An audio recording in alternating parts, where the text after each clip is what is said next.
الحمد للہ وکفی والصلاة والسلام علی عبادہ الذین اصطفى خصوصا علی افضلہم وخاتم النبیین محمد الامین وعلی آلہ وصحبہ اجمعین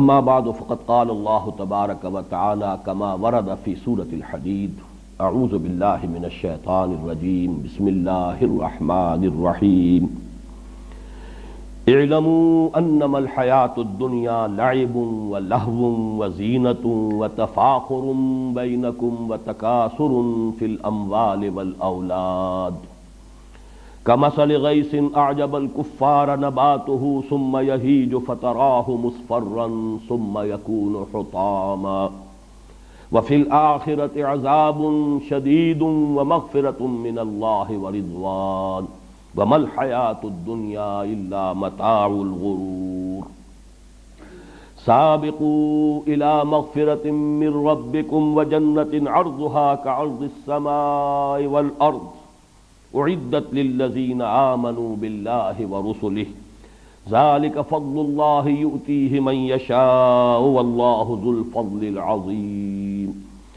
ما اصاب من مصیبت فی الارض ولا فی انفسکم الا فی کتاب من قبل ان نبرأها ان ذلک علی اللہ یسیر لکی لا تأسوا علی ما فاتکم ولا تفرحوا بما آتاکم واللہ لا يحب كل مختال فخور الذین یبخلون ویأمرون الناس بالبخل ومن يتول فإن اللہ هو الغنی الحمید صدق اللہ العظیم رب اشرح لی صدری ویسر لی امری واحلل عقدۃ من لسانی یفقہوا قولی اللہم ربنا نور قلوبنا بالایمان واشرح صدورنا للاسلام ووفقنا لما تحب وترضى اللہم وفقنا ان ننفق اموالنا ونبذل انفسنا لإقامت دینک وإعلاء کلمتک آمین یا رب العالمین۔ سورہ حدید کا 5واں حصہ یہ بھی 5 آیات پر مشتمل ہے، اور ان میں سے جو سب سے پہلی آیت ہے وہ بھی میرے نزدیک اس سورہ مبارکہ کی عظیم ترین آیات میں سے ہے۔ اس کی بھی اصل حقیقت تک میں نے یہ دیکھا ہے، جہاں تک میں دیکھ بھال کر سکا ہوں بہت کم لوگوں کی رسائی ہو سکی، اور اس کی وجہ ہے کہ یہاں بھی 5 الفاظ آئے ہیں، اور وہ 5 الفاظ جس ترتیب کے ساتھ آئے ہیں اس میں جو حکمت مضمر ہے اس کی طرف توجہ نہیں کی گئی۔ یہ مضمون کہ دنیا کی زندگی جو ہے کھیل ہے، تماشا ہے، اور یہ دھوکے کی ٹٹی ہے، اس اعتبار سے کہ اگر دنیا مطلوب و مقصود بن جائے اور آخرت سے غافل کر دے تو فما الحیات الدنیا الا متاع الغرور، دنیا کی زندگی پھر دھوکے کا سامان ہے، دھوکے کے سامان کے سوا کچھ نہیں۔ آپ کو اپنی اصل منزل، اپنا اصل گھر، اپنا اصل وطن بھول گیا۔ کوئی شخص آ کر کسی غریب الوطنی کی کیفیت میں کسی جگہ گیا ہے حالت مساورت میں اور اپنا گھر بھول جائے تو معلوم ہوا کہ وہ بہت ہی بد نصیب ہے۔ تو دنیا اگر اس طریقے سے اپنے اندر کسی انسان کو جذب کر لے، متوجہ کر لے کہ اصل جو اس کی زندگی ہے، جیسا کہ سورہ عنکبوت میں ہم پڑھ چکے ہیں کہ دنیا کی زندگی تو وما هذه الحیات الدنیا الا لہو ولعب وان الدار الاخرۃ لہی الحیوان لو کانوا یعلمون، یہ دنیا کی زندگی تو کھیل کود اور تماشے کے سوا کچھ بھی نہیں ہے۔ اصل زندگی جو ہے وہ تو آخرت کے گھر کی زندگی ہے، کاش کہ انہیں معلوم ہوتا۔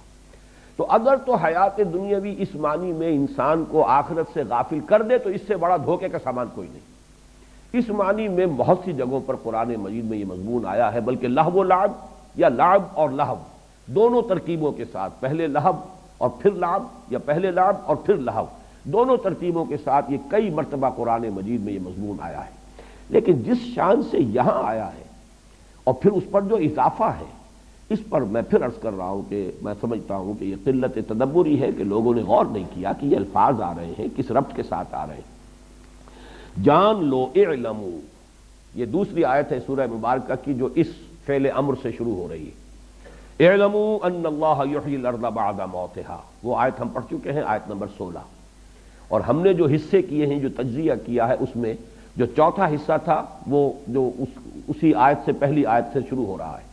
یہاں یہ 5واں حصہ اس آیت سے شروع ہو رہا ہے۔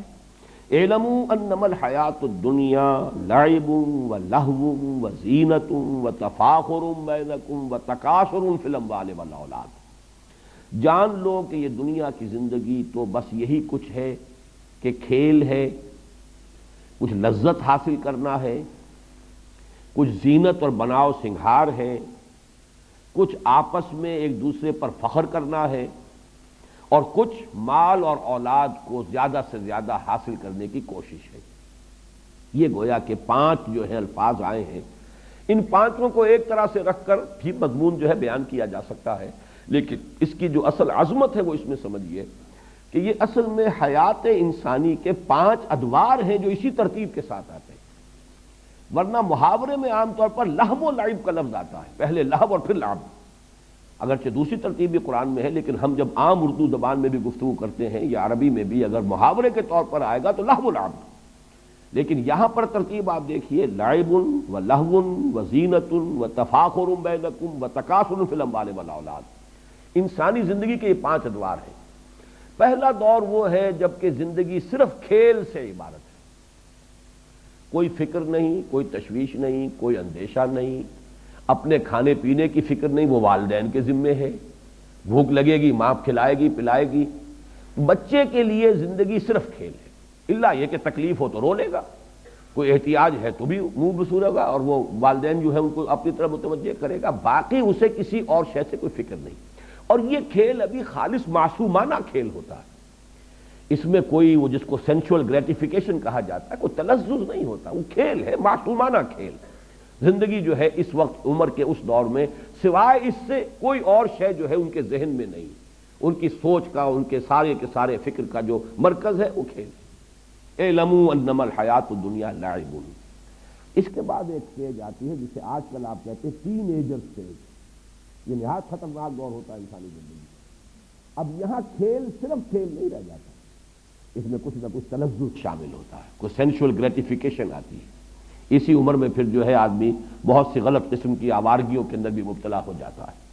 یہ دوسرا مرحلہ لہو، یہ لعب کے بعد لہو ہے۔ اب یہ صرف معصوم کھیل نہیں ہے بلکہ اس میں کچھ اور ایلیمنٹ بھی شامل ہو جاتا ہے۔ تیسری سٹیج آتی ہے زینہ، بناؤ سنگھار۔ یہ جب بھی کوئی 18 19 20 برس کا کوئی سجیلا جوان ہوگا یا اسی طریقے سے خاص طور پر لڑکیاں ہوں گی، ان کے لیے جو ہے سب سے زیادہ جو چیز ان کے ذہن پر سوار ہوتی ہے یہ کہ بالکل جو بھی فیشن کے مطابق لباس ہونا چاہیے، فیشن کے مطابق جو ہے وضع قطع ہونی چاہیے۔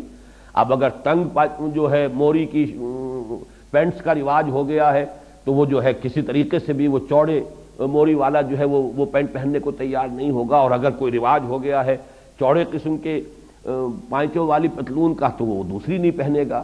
اس میں بناؤ سنگھار زینت، یہی گویا کہ ان کی سوچ، ان کے فکر، ان کی ساری جو احساسات ہیں، ان کی ساری نفسیات کے اندر سب سے نمایاں شے یہ ہو جاتی ہے۔ چوتھا دور آتا ہے وَتَفَاخُرٌ بَيْنَكُمْ۔ اب یہ دور ہے اصل میں کہ جس کو آپ کہیں گے کہ 25 تقریباً عمر سے لے کر اور 35 40 کی عمر تک، اس میں اصل شے ہوتی تفاخر۔ اب یہ ہے کہ انسان جو ہے فخر میں ایک دوسرے میں آگے نکل جائے۔ فخر مختلف چیزوں پر ہوگا، وہ فخر علم پر بھی ہو سکتا ہے، وہ فخر اپنے زہد اور عبادت گزاری پر بھی ہو سکتا ہے، وہ فخر دولت پر ہو سکتا ہے، مال پر ہو سکتا ہے۔ جیسے کہ آپ کو معلوم ہے پٹھانوں کے ہاں یہ بات مشہور ہے کہ اب اگر جو بھی ان کا مد مقابل ہے اس کے گھر پہ اگر کار آ گئی ہے نئے ماڈل کی تو اب پٹھان چاہے اپنی زمین گروی رکھے چاہے کچھ کرے، بہرحال اسی ماڈل کی یا اس سے بھی بہتر کار، اس سے بڑے سائز کی کار جب تک اس کے دروازے پر نہیں آئے گی اسے چین نہیں آئے گی۔ یہ ایک دور ہوتا ہے تفاخر بین، اپنی نسل پر ہے، عصبیت پر ہے، اپنی قبائلی جو برتری ہے اس کا احساس ہو رہا ہے۔ یہ ہے تفاخر بینکم۔ 40 برس کے بعد جب عمر ڈھلنی شروع ہوتی ہے تکاثر فی الاموال والاولاد، اب انسان کو کثرت کی فکر ہو جاتی ہے، زیادہ سے زیادہ مال جمع ہو جائے، بلکہ میں یہ الفاظ استعمال کرتا رہا ہوں کہ تفاخر کے دور میں آدمی مونچھ اونچی رکھتا ہے، کچھ بھی ہو جائے مونچھ نیچی نہ ہو، لیکن تکاثر کے دور میں آ کر مونچھ چاہے موڑ دی جائے پیسہ ملے، پیسہ ہے اصل شے، دولت آنی چاہیے، باقی یہ کہ ذرا مونچھ نیچی کر لی یا کچھ اور ہو گیا کوئی فکر نہیں ہے اس میں۔ پھر آپ کہہ سکتے ہیں بڑا ریئلسٹ ہو جاتا ہے آدمی کہ اب یہ کیا ہم ان چیزوں کے اوپر خام خواہ جو ہے اپنی دولت ضائع کریں۔ پیسہ سنبھالو، دولت سامنے رکھو، اور تکاثر فی الاموال والاولاد، ویسے تو یہ کہ آج بھی کثرت اولاد جو ہے، خاص طور پر جن کے جوان بیٹے ہو جائیں، اس پہ اس کو یقیناً جو ہے بہت ایک تقویت حاصل ہوتی ہے۔ قبائلی زندگی میں تو اصل میں انسان کی ذاتی عزت اور وجاہت تھی ہی اس بنیاد پر۔ آج بھی آپ کی دیہاتی زندگی میں، مجھے ایک لطیفہ یاد آتا ہے، میرے کلاس فیلو تھے ڈاکٹر سلیم صاحب تھے، جو ایک حادثے میں، بلکہ حادثے میں کیا قتل کر دیے گئے، ایک ڈاکے میں، انہوں نے میرے ساتھ ہی MBBS کیا تھا۔ وہ مثال دیا کرتے تھے کہ ایک شخص ان کے گاؤں میں تھا، یہیں فیصل آباد کے قریب کا گاؤں تھا، باجوہ فیملی سے متعلق تھے وہ، کہ اس کے 11 بیٹے تھے، 11 کے 11 اعلیٰ تعلیم یافتہ ہو گئے۔ اب وہ کوئی کہیں پر DC لگا ہوا ہے، کوئی کہیں پر جو ہے اس طریقے سے ہے، گاؤں میں کوئی اس کے پاس نہیں تھا۔ وہاں پر مقابلہ ہوتا تھا، جو بھی وہاں پہ لوگ ہیں، اب اس میں اس بیچارے کے ہاتھ دست و بازو نہیں ہے موجود کہ جو اس کی طرف سے لڑ سکیں، مدافعت کر سکیں، تو کہا کرتا تھا کوئی میرے 11 پڑھے ہوئے لے لے، مجھے ایک ان پڑھ دے دے۔ وہ اس لیے کہ یہاں تو اصل میں جس کی لاٹھی ہے، جس کے پاس طاقت ہے، اس کی عزت ہے، گاؤں میں تو سر اٹھا کر وہ چل سکتا ہے، اور یہ میرے پڑھے لکھے جو ہیں چلے گئے سب کے سب، یہاں میرے لیے تو وہ عزت اور کسی وجاہت کی بنیاد موجود نہیں۔ تو اس حوالے سے جانیے، اور خاص طور پر چونکہ قرآن مجید نازل ہو رہا ہے، خاص اس قبائلی جو پس منظر ہے، اس میں جو اولین مخاطب لوگ ہیں وہ تو وہی تھے کہ جن کا سارا نظام قبائلی تھا۔ تو تکاثر فی الاموال والاولاد، یہ میں نے اتنی وضاحت اس لیے کی ہے کہ آج کی دنیا میں تو برتھ کنٹرول اور فیملی پلاننگ کا معاملہ ہے، لیکن یہ ہے کہ جو اصل جو فطرت سے قریب تر معاشرہ جو ہوتا تھا، اور اب بھی جو ہوگا، آپ دیہات کے اندر جا کر دیکھیں گے تو وہاں تو اصل میں تکاثر فی الاموال والاولاد، یہ دونوں کو دونوں ساتھ جانے والی چیزیں ہیں۔ تو یہ ہے در حقیقت یہ 5 الفاظ کے مابین جو ربط ہے، اور اصل بات جو بتائی جا رہی ہے وہ یہ ہے کہ یہ زندگی تو ان ادوار میں سے ہو کر لامحالہ گزرے گی۔ بچپن بھی آئے گا، پھر جوانی بھی آئے گی، نوجوانی کا دور آئے گا، پھر بڑی قوت والی زندگی کا دور آئے گا، پھر ادھیڑ عمر کا بھی مرحلے کو انسان آئے گا، اور پھر بڑھاپا بھی آئے گا۔ ان میں سے کسی کو بھی آپ روک نہیں سکتے، یہ تو گویا کہ وقت کی رفتار ہے کہ جس کا روکنا ممکن نہیں ہے۔ البتہ آخرت سے اب تقابل کیا گیا، وَفِي الْآخِرَةِ عَذَابٌ شَدِيدٌ وَمَغْفِرَةٌ مِّنَ اللَّهِ وَرِضْوَانٌ۔ یہ ہے آخرت کی زندگی جو ہے، اس میں ابدی طور پر 2 حصے ہو جائیں گے نوع انسانی کے، یا تو یہ کہ اللہ تعالیٰ کی طرف سے رضوان ہے اور مغفرت ہے، اور یا عذاب شدید ہے۔ در حقیقت یہاں پر وہی معاملہ جو ہے وَمَا الْحَيَاةُ الدُّنْيَا إِلَّا مَتَاعُ الْغُرُورِ، اس کو ایمفیسائز کرنے کے لیے کہ یہ دنیا کی زندگی اگر اس نے تمہیں اپنے اندر گم کر دیا، جیسے کہ اقبال نے کہا ہے کہ کافر کی یہ پہچان کے آفاق میں گم ہے، اور مومن کی یہ پہچان کے گم اس میں ہے آفاق۔ رہو یہاں، بازار سے گزرا ہوں، خریدار نہیں ہوں، جان لو کن فی الدنیا کانک غریب و عابر سبیل، یہ بات سامنے رہے کہ تمہارا گھر نہیں ہے، یہ منزل نہیں ہے، یہاں ہمیشہ نہیں رہنا ہے، تم راہ چلتے مسافر ہو۔ مالی ولی دنیا، جیسا کہ حضور نے فرمایا مجھے تمہاری اس دنیا سے کیا سروکار، انما مثلی کا مسافر استظل تحت راکب استظل تحت شجرۃ ثم راح فترکھا، میری مثال اس دنیا کے ساتھ ایسی ہے جیسے کوئی سوار جو ہے، گھڑ سوار یا اونٹنی پر سوار، وہ تھوڑی دیر کے لیے کسی درخت کے سائے میں آرام کے لیے رکتا ہے، وہ درخت اس کا گھر نہیں ہے، اس کا وطن نہیں ہے، اس کی منزل نہیں ہے، پھر وہ جاتا ہے، اپنا راستہ لیتا ہے، بس اتنی سی دیر کے لیے قیام گاہ سمجھو اس دنیا کو، اس سے زیادہ نہیں۔ مالی ولی دنیا انما مثلی کراکب استظل تحت شجرۃ ثم راح فترکھا۔ تو یہ ہے اصل میں دنیا کا معاملہ، کن فی الدنیا کانک غریب و عابر سبیل۔ اب دیکھیے تشبیہ جو دی گئی ہے، لیکن تشبیہ سے پہلے یہ نقطہ نوٹ کر لیجئے کہ یہ جو 5ویں چیز جو بیان کی گئی ہے یہاں، تکاثر فی الاموال والاولاد، اس کی تکمیل آپ کیجئے سورہ تکاثر سے، الہاکم التکاثر حتی زرتم المقابر۔ یہ تکاثر ختم نہیں ہوتا یہاں تک کہ انسان قبر تک جا پہنچتا ہے۔ یہ وہ بڑی عظیم حقیقت ہے کہ انسان کے پاس چاہے دولت کے انبار ہو، اتنی بھی دولت ہو کہ کئی نسلوں کے بارے میں اطمینان ہو، آگے کئی پشتیں کھا سکتی ہیں آرام سے بیٹھ کر، لیکن بہتات جو دولت کی بہتات کی طلب ہے وہ ختم نہیں ہوتی۔ صاف نظر آ رہا ہے کہ ایک شخص جو ہے قبر میں پاؤں ڈالے ہوئے، قبر میں جو ہے پاؤں لٹکائے ہوئے بیٹھا ہے، لیکن دولت کی بہتات، وہ جو حرص ہے اس کی، الہاکم التکاثر حتی زرتم المقابر، وہی ہے یہ تکاثر در حقیقت۔ اعلموا انما الحیات الدنیا لعب، لعب اگرچہ کہا گیا کھیل، مراد کیا ہے؟ وہ بچپن کی زندگی کا دور، ولہو اس کے بعد وہ نوجوانی کا دور، وزینت جوانی کا دور، وَتَفَاخُرٌ بَيْنَكُمْ، وہ جوانی اپنی پوری شدت کو، شباب اپنی پوری طاقت کو آ رہا ہے۔ اس کے بعد ڈھلوان شروع ہوئی، وَتَكَاثُرٌ فِي الْأَمْوَالِ وَالْأَوْلَادِ۔ اب تمثیل پر غور کیجئے، کَمَثَلِ غَيْثٍ أَعْجَبَ الْكُفَّارَ نَبَاتُهُ ثُمَّ يَهِيجُ فَتَرَاهُ مُصْفَرًّا ثُمَّ يَكُونُ حُطَامًا۔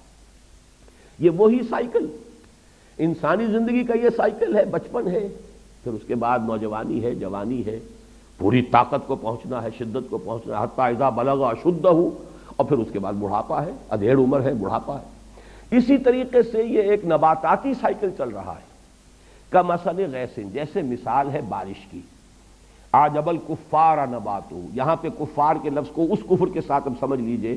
کفر کے لغوی معنی میں نے آپ کو بتایا تھے، دبا دینا، چھپا دینا، اور یہاں تقریباً اجماع ہے مفسرین کا، یہاں کفار سے مراد وہ کافر نہیں ہے کہ جو اللہ کا انکار کریں، یا رسول کا، یا آخرت کا، یا قیامت کا، یا قرآن کا۔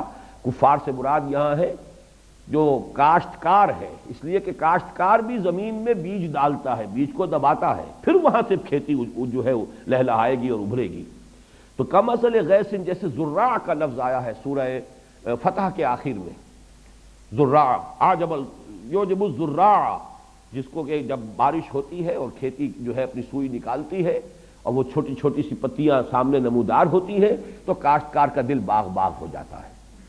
وہاں پر بھی یہ لفظ آیا تو فرمایا کمثل غیث اعجب الکفار نباتہ، بارش سے جو نباتات کا جو ظہور ہوا اس سے وہ کاشتکار کا دل باغ باغ ہو جاتا ہے۔ ثم یہیج، پھر وہ اپنی پوری قوت پر آتی ہے وہ کھیتی۔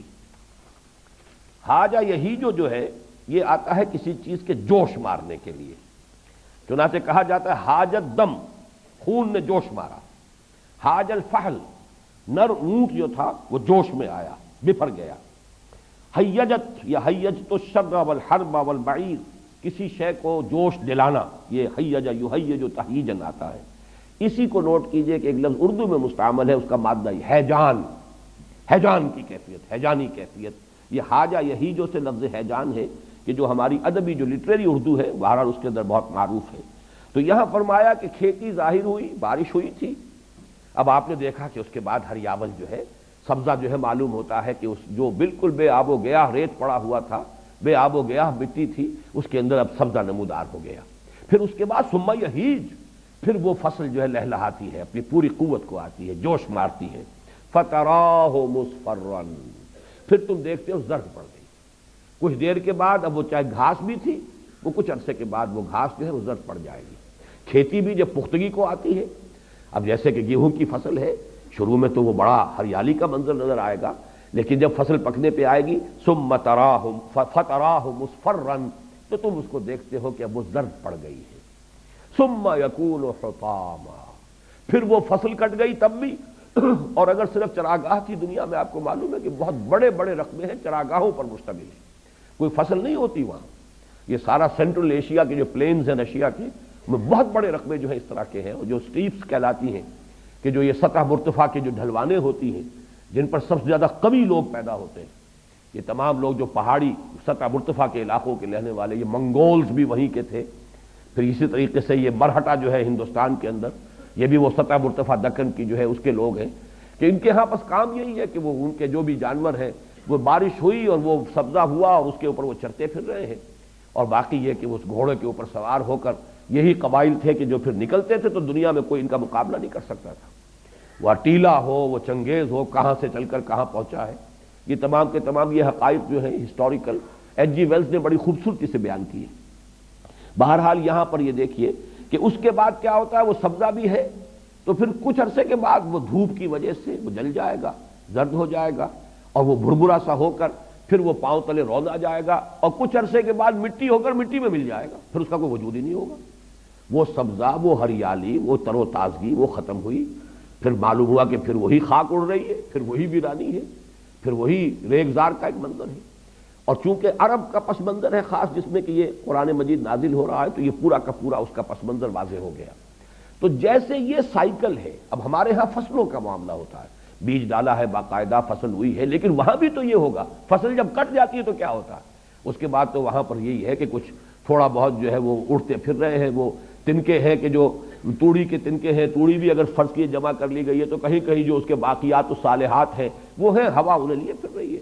اب وہ منظر خوشنما نہیں رہا۔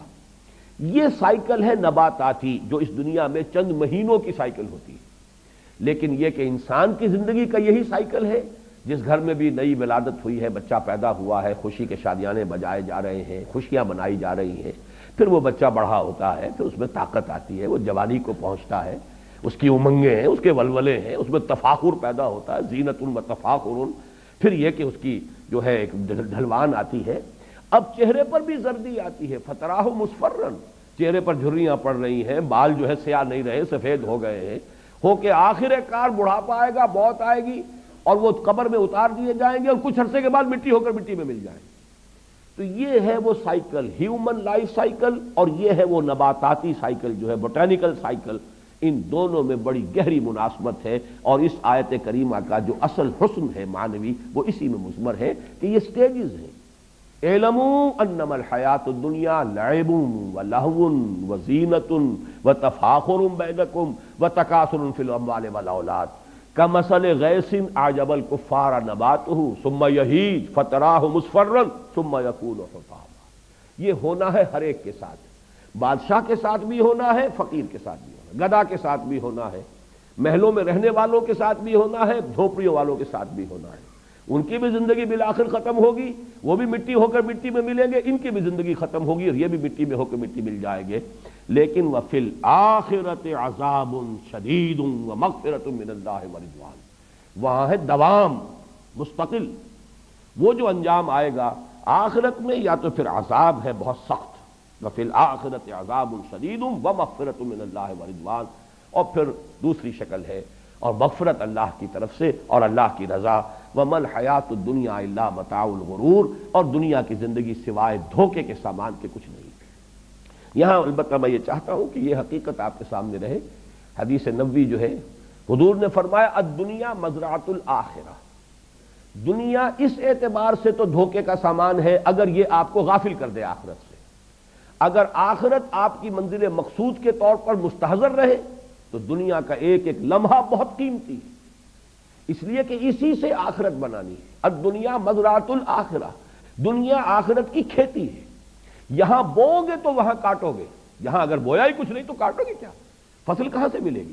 اس اعتبار سے زندگی جو ہے وہ بہت قیمتی شے ہے، یہ لائبلٹی نہیں ہے، بہت بڑا ایسٹ ہے۔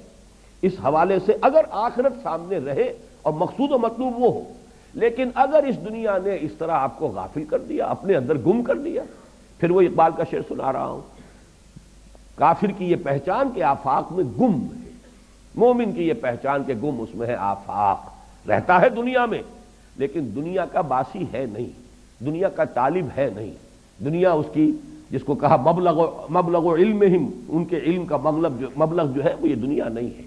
وہ جانتے ہیں کہ ہماری منزل جو ہے وہ تو آخرت ہے، ہم وہاں جا رہے ہیں، یہ تو ایک عارضی سفر ہے، عارضی قیام گاہ ہے۔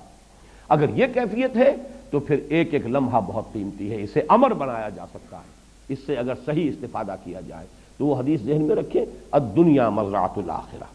اب اگر یہ حقیقت واضح ہو گئی تو اب فرمایا سابقوا الی مغفرۃ من ربکم وجنۃ عرضھا کعرض السماء والارض۔ سابقوا باب مفاعلہ سے ہے مسابقت، سبقہ آگے بڑھ جانا، استبقہ آگے نکلنے کی کوشش کرنا، یہ باب استفعال ہو جائے گا، استباق۔ لیکن باب مفاعلہ مسابقت، دوڑ لگانا، ایک دوسرے سے آگے نکلنے کی کوشش کرنا، یہ لفظ بہت اہم ہے کہ تم دنیا کے طالب بن جاتے ہو تو دنیا میں ایک دوسرے سے آگے نکلنے کی کوشش کرتے ہو، دولت میں آگے بڑھ جاؤ، تفاخر بینکم وتکاثر فی الاموال والاولاد۔ اب اگر آخرت منزل مقصود بن گئی تو اس کے لیے بھی دوڑ لگاؤ، اس کے لیے بھی ایک دوسرے سے آگے نکلو۔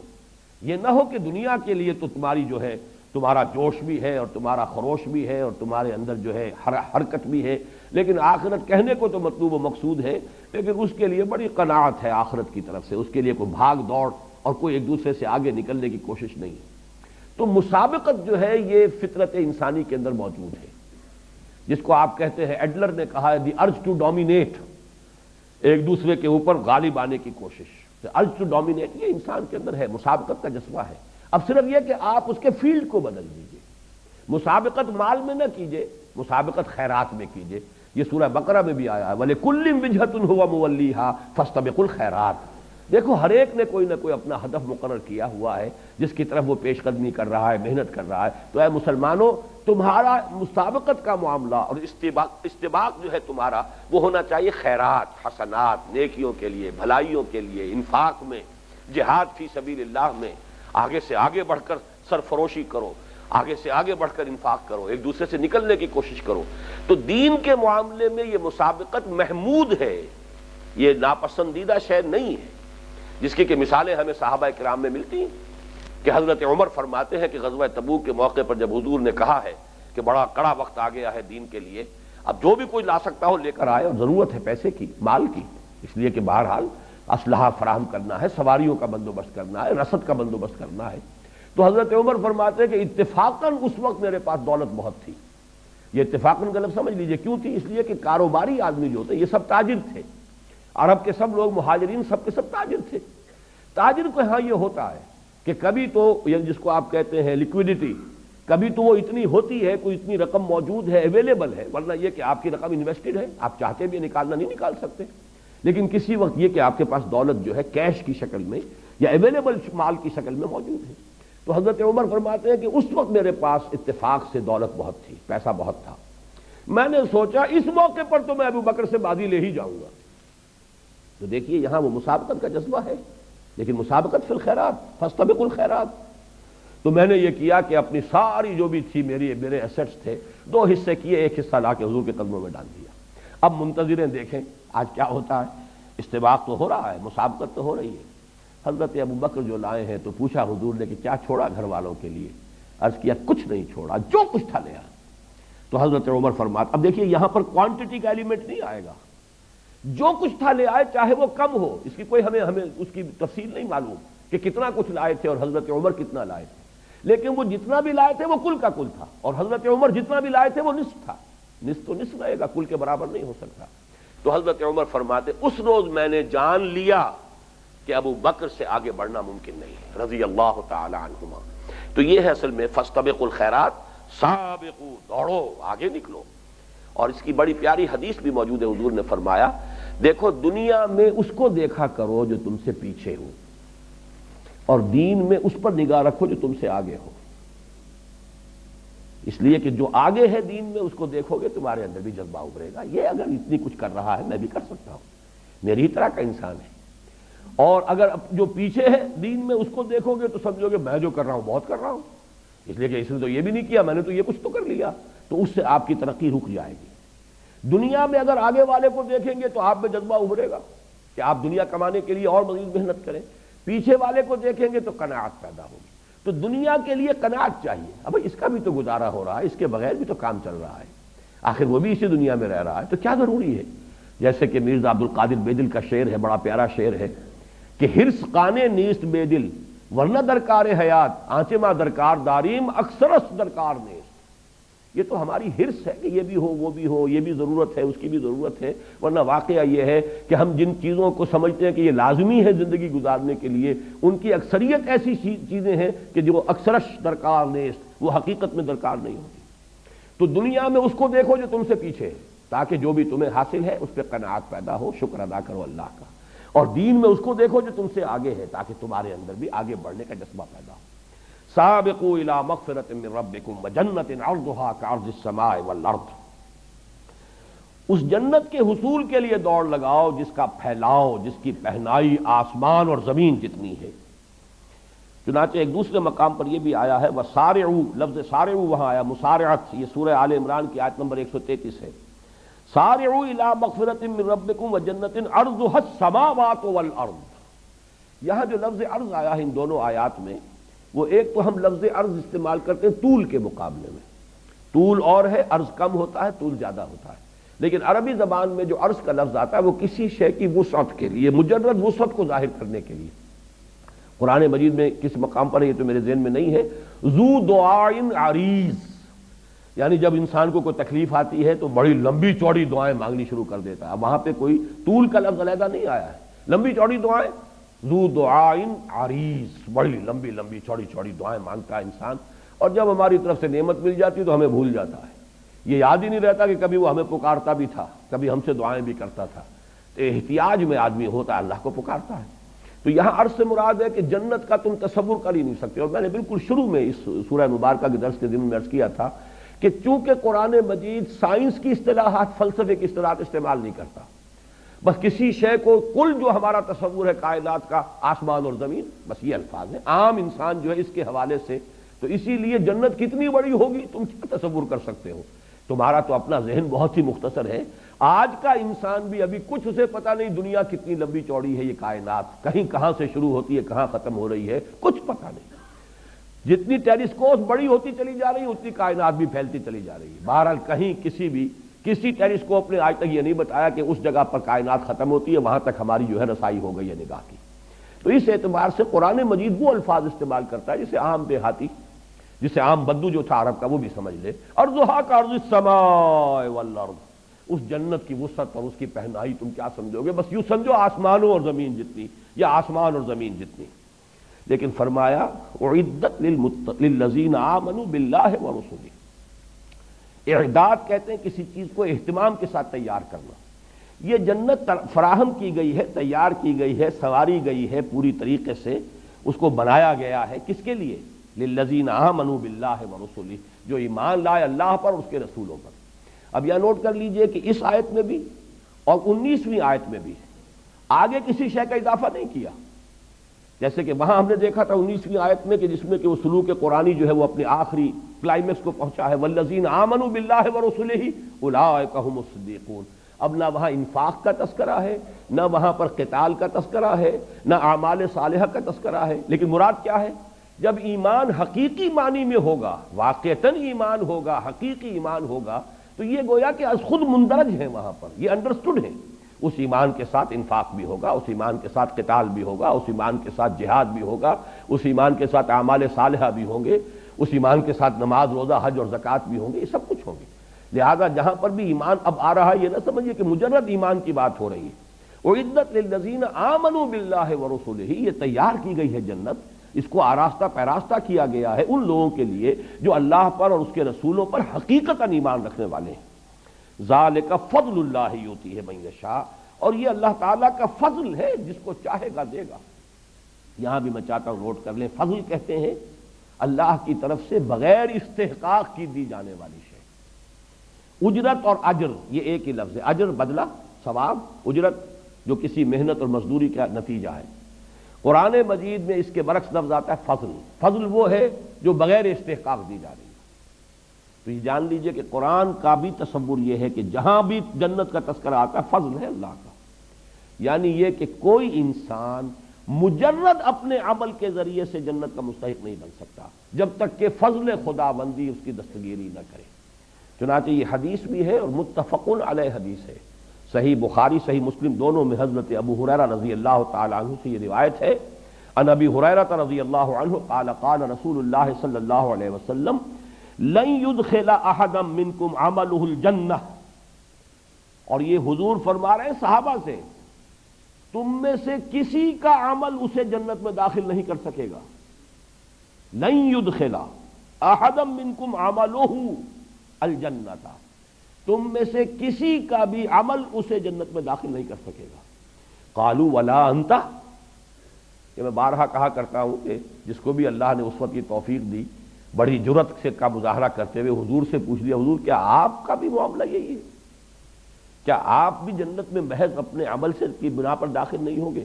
فرمایا قال ولا انا الا ان يتغمدني الله منه بفضل ورحمہ، میں بھی مجرد اپنے عمل کی بنیاد پر نہیں بلکہ الا یہ کہ اللہ تعالیٰ اپنے فضل اور رحمت سے مجھے ڈھانپ لے، اپنے فضل اور رحمت کے سے ڈھانپ لے گا تو جنت میں داخلہ ہو۔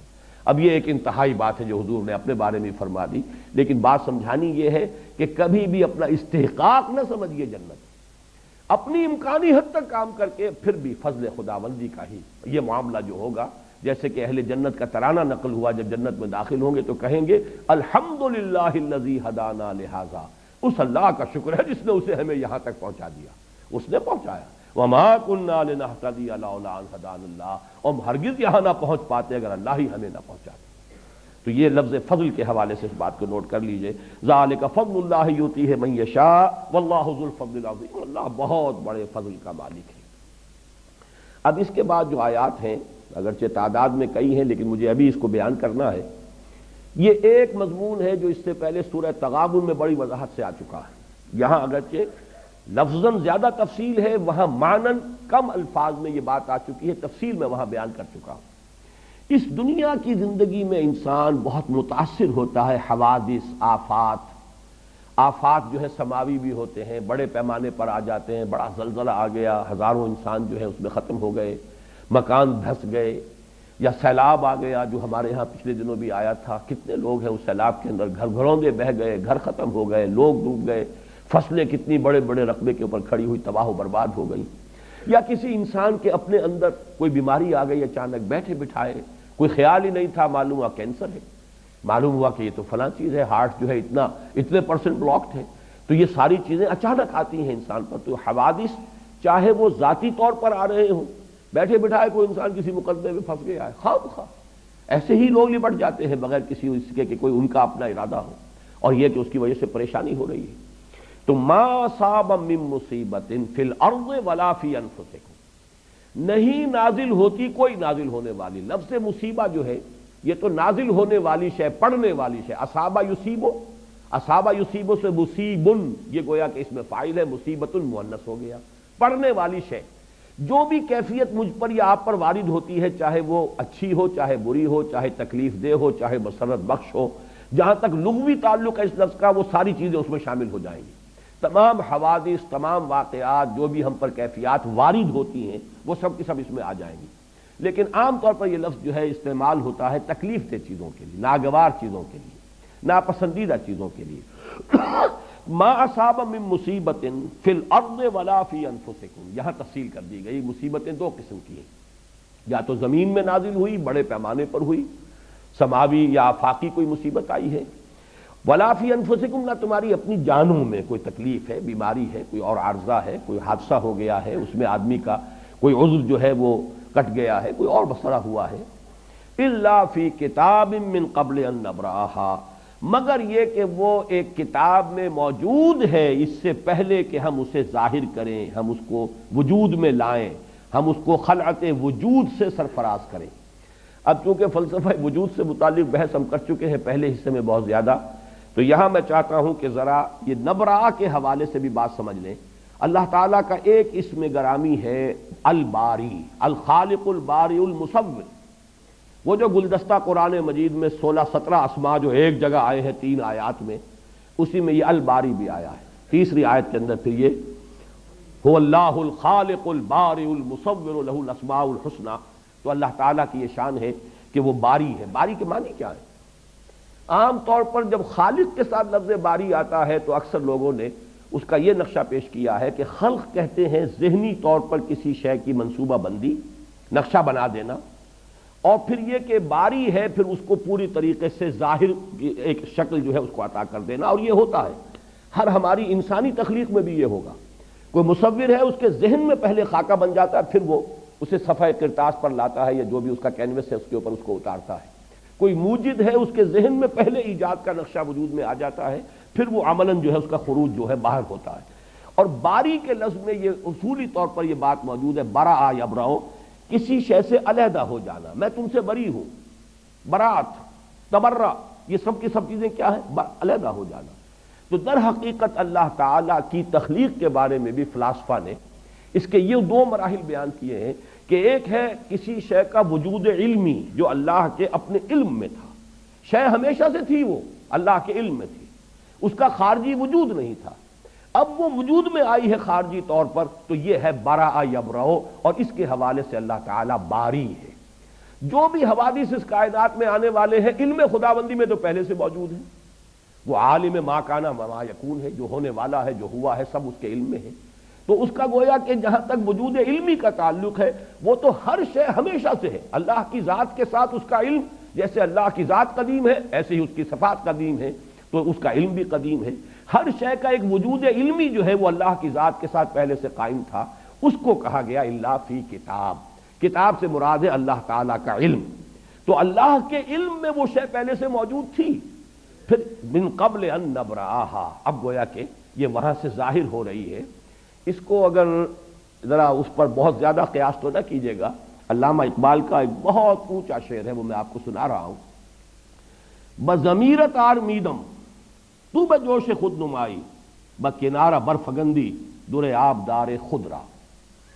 اے اللہ میں تو تیرے اندر، تیرے وجود کے اندر بڑے آرام سے تھا. کیا مانی؟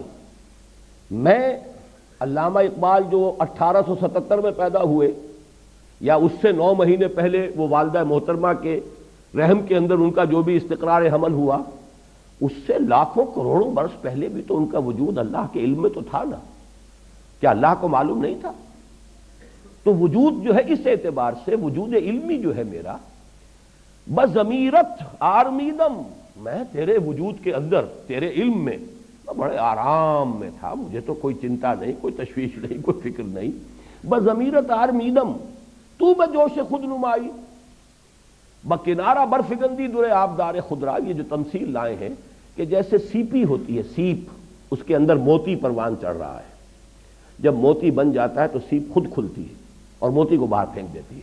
گویا کہ اس کے وجود میں جو ایک قیمتی شے پروان چڑھ رہی تھی، اب وہ اس کا ظہور چاہتی ہے نا. وہ اگر سیپی کے اندر ہی وہ موتی گم رہے تو ظاہر بات ہے اس کا حسن کس نے دیکھا؟ جنگل میں مور ناچا کس نے دیکھا؟ اس سیپی کے اندر اعلیٰ سے اعلیٰ، قیمتی سے قیمتی موتی جو ہے وہ پڑا ہوا ہے، تو کس نے دیکھا؟ کون اس کے حسن کی تعریف کرے گا؟ تو سیپی خود کھلتی ہے اور کھل کر اور اس میں سے وہ موتی باہر نکلتا ہے، جسے پھر ہمارے غواص جو ہیں وہ جا کر سمندر کی تہہ سے نکال کے لاتے ہیں. تو تو نے خود سیپی کی طرح مجھے اپنے وجود سے باہر، یعنی میرا وجود مادی جو ہے، جو اس وقت میں شیخ محمد اقبال، علامہ ڈاکٹر شیخ محمد اقبال ول شیخ نور محمد کے نام سے جو میں اس دنیا میں اس وقت ہوں، تو یہ تو اصل میں تو نے اپنی خلاقی کے ظہور کے لیے اس کائنات کو پیدا کیا. جیسے کہ وہ حدیث ہے کہ کنت کنز مخفیا فاحببت ان اعرف فخلقت الخلق. تو اس طریقے سے اس پورے فلسفے کو سمجھ لیجئے. لفظ برا کے حوالے سے یہ پوری حقیقت واضح ہو جائے گی. بدقسمتی سے ان چیزوں پر غور کا حق ادا نہیں کیا گیا. تو من قبل ان نبراہا، اس سے پہلے کہ ہم اسے ظاہر کریں، اسے وجود بخشیں، یہ تمام چیزیں ہمارے علم قدیم میں موجود تھیں. ان ذالک علی اللہ یسیر، یہ تمہیں تو بڑی مشکل بات معلوم ہوگی کہ ساری چیزیں ہی کسی کے علم میں ہو، لیکن تم اللہ کی صفت، جیسے اللہ کے وجود اور ذات کو نہیں سمجھ سکتے، اس کی صفات کو بھی نہیں جان سکتے. واقعہ یہ ہے، جیسا کہ میں شروع میں عرض کر چکا ہوں، صفات کی کیفیت اور کمیت دونوں ہمارے احاطہ ذہنی سے خارج ہے. ان ذالک علی اللہ یسیر، یہ اللہ کی بات ہو رہی ہے، تمہاری بات نہیں ہو رہی. یہ اللہ پر بہت آسان ہے. لِكَيْ لَا تَعْصَوْا عَلَىٰ مَا فَاتَكُمْ، نتیجہ یہ ہے جو نکالنا ہے، تاکہ تم افسوس نہ کیا کرو اس پر جو تمہارے ہاتھ سے جاتا رہے. یہ اللہ کی طرف سے حوادث آتے ہیں امتحان کے لیے. تکلیف آ جائے صبر کرو، اللہ کچھ دے دے اس کا شکر ادا کرو. لِكَيْ لَا تَعْصَوْا عَلَىٰ مَا فَاتَكُمْ، یہ نہیں فاتا فوت ہو جانا، یہ تو اردو میں بھی مستعمل ہے. اب فوت ہونا اس معنی میں کوئی موقع تھا ہاتھ سے نکل گیا، کوئی اور شے تھی آپ کے ہاتھ سے جاتی رہی، کوئی آپ کا عزیز فوت ہو گیا، کوئی بچہ ہے آپ کے سامنے دم توڑ رہا ہے اور آپ بہرحال اس کو کچھ نہیں کہہ سکتے. وَنَحْنُ أَقْرَبُ إِلَيْهِ مِنْكُمْ وَلَٰكِن لَا تُبْصِرُونَ، تمہاری نگاہوں کے سامنے ہم لے جاتے ہیں تمہارے محبوبوں کو اور تم کچھ نہیں کر سکتے، دیکھ رہے ہوتے ہو. تو یہ ہے کہ یہ فوت کوئی ہو جائے تو اس پر بھی افسوس نہ کیا کرو. اللہ کی طرف گئی کہاں ہے وہ شے؟ اسی کائنات میں ہے. حالت تبدیل ہوئی ہے، اللہ نے تمہارے امتحان کے لیے ایک صورت پیدا کر دی ہے. لِكَيْ لَا تَعْصَوْا عَلَىٰ مَا فَاتَكُمْ وَلَا تَفْرَحُوا بِمَا آتَاكُمْ، جو کچھ اللہ دے دے اس پر اترایا نہ کرو، اس لیے کہ یہ بھی امتحان کے لیے ہے، یہ بھی بغرض آزمائش ہے. دولت دی ہے تو حساب بھی تو دینا ہوگا. جس کے پاس دولت زیادہ ہے اس کا حساب بہت بھاری ہو جائے گا. جیسے کہ آج کل انکم ٹیکس کے معاملات ہوتے ہیں، زیادہ دولت مندوں کو زیادہ فکر ہوگی انکم ٹیکس کی. اب جن کا جو ہے گزران جو بھی ہے وہ ہینڈ ٹو ماؤتھ جسے آپ کہتے ہیں، ان سے کیا سروکار ہے کسی انکم ٹیکس انسپیکٹر کو یا آفیسر کو؟ تو معلوم ہے کہ وہاں جب حساب دینا ہوگا تو وہاں بلا پتہ چلے گا کہ دنیا کا ایک ایک پیسہ جو ہے، اسی لیے بیلنس شیٹس جب بنتی ہیں تو کیپٹل کو لائبلٹیز کے کھاتے میں ڈالتے ہیں. یہ لائبلٹی ہے، you have to account for it. تمہیں بتانا ہوگا کہ تمہارے پاس یہ سرمایہ تھا، تم نے کیا کیا ہے. تو یہ تو وہ جو 5 سوال بتائے گئے ہیں، لن تزول قدم ابن آدم حتی یسأل عن 5 عن عمرہ فیما افناہ وعن شبابہ فیما ابلاہ وعن مالہ من این اکتسبہ وفیما انفقہ وعما عمل فیما علمہ. تو معلوم ہوا جو چیز اللہ دے دے اس پر اتراؤ نہ، جو اللہ چھین لے اس پر غم نہ کرو، افسوس نہ کرو۔ مومن کی کیفیت وہ ہونی چاہیے جسے سورہ تغابن میں کہا گیا ما اصاب من مصیبت الا باذن اللہ ومن یؤمن باللہ یہد قلبہ، جو اللہ پر ایمان رکھتا ہے اللہ اس کے دل کو ہدایت دے دیتا ہے۔ کس بات کی؟ تسلیم و رضا کی۔ اللہ کی مرضی یہ تھی، اللہ کا فیصلہ تھا، اسی میں میرے لیے خیر ہوگا، چاہے وہ خیر مجھے نظر آئے یا نہ آئے۔ بارک اللہ لی ولکم فی القرآن العظیم ونفعنی وإیاکم بالآیات والذکر الحکیم۔